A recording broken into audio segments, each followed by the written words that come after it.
Alors, bonsoir à toutes et à tous, comment vous vous portez? C'est Patrick de ça, de Trading Family.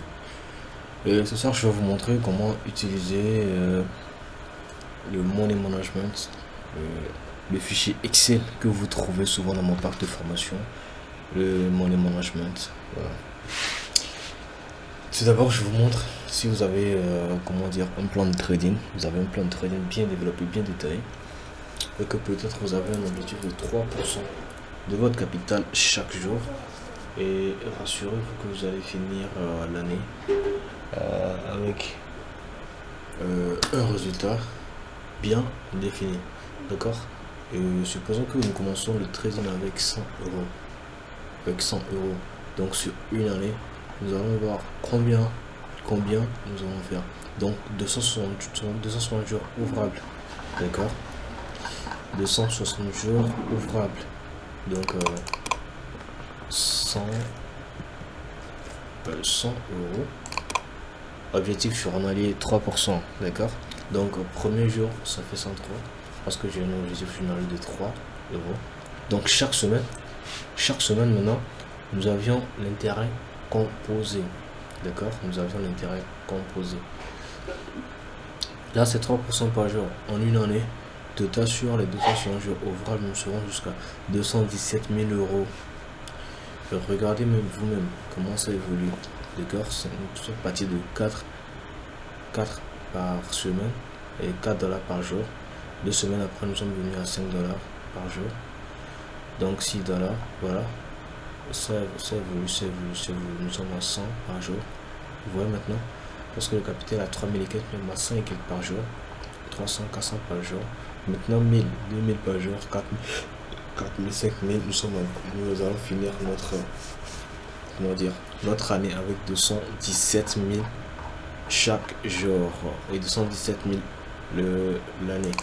Supposons que nous avions un objectif journalier de 5% de notre capital. Nous finissons l'année avec 32 millions de dollars.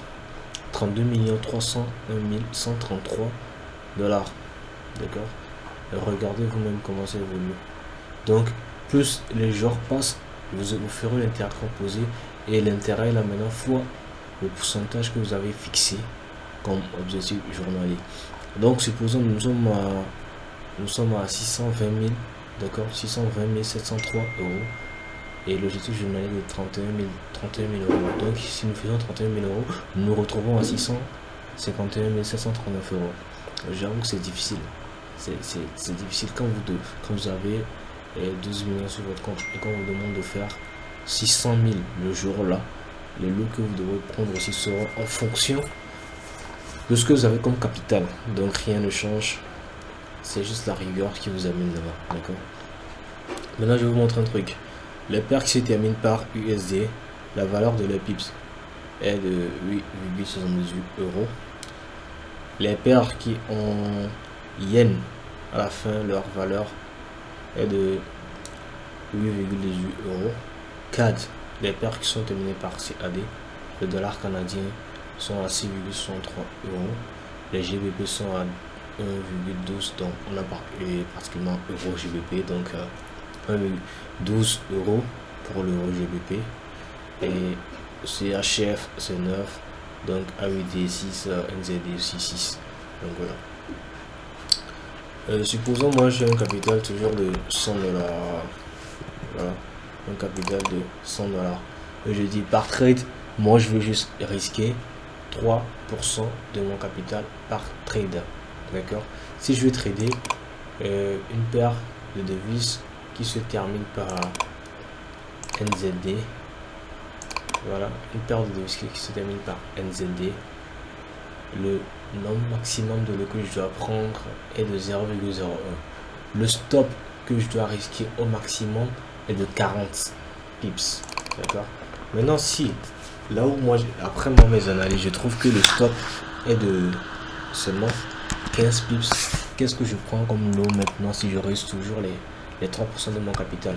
Alors si je risque toujours les 3% de mon capital, le Money Management m'envoie à choisir un lot de 0,03 pour lancer moi ma position. D'accord. Maintenant, si moi j'ai un stop de 20 pips Le money management m'envoie à choisir un lot de 0,02. Supposons j'ai un stop loss de 5 pips.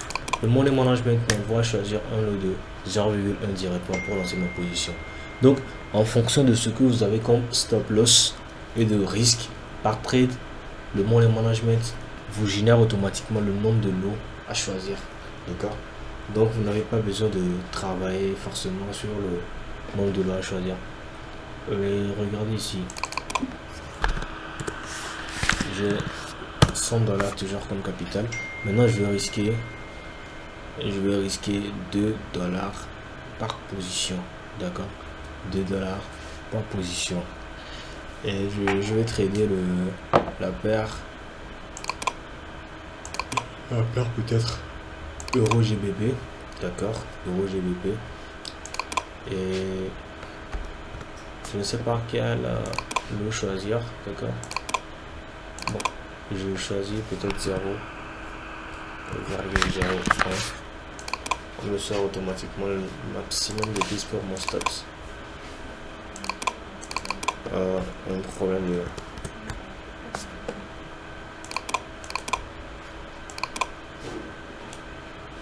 en fait.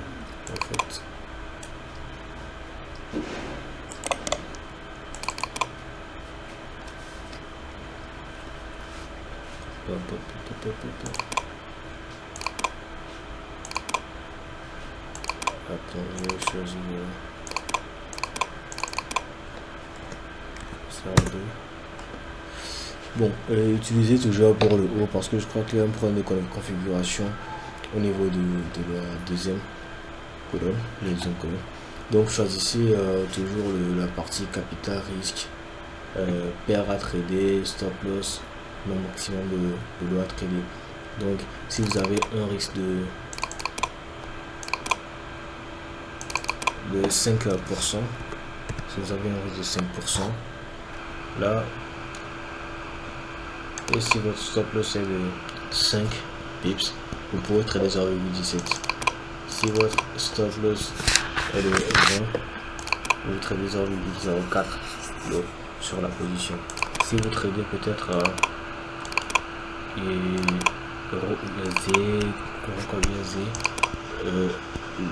le truc là, la machine vous génère le lot, vous tradez 0,03. Si vous avez un stop loss de 10 par exemple, la machine vous génère automatiquement de trader 0,06 sur la position, tout en mettant votre stop loss à 10 pips.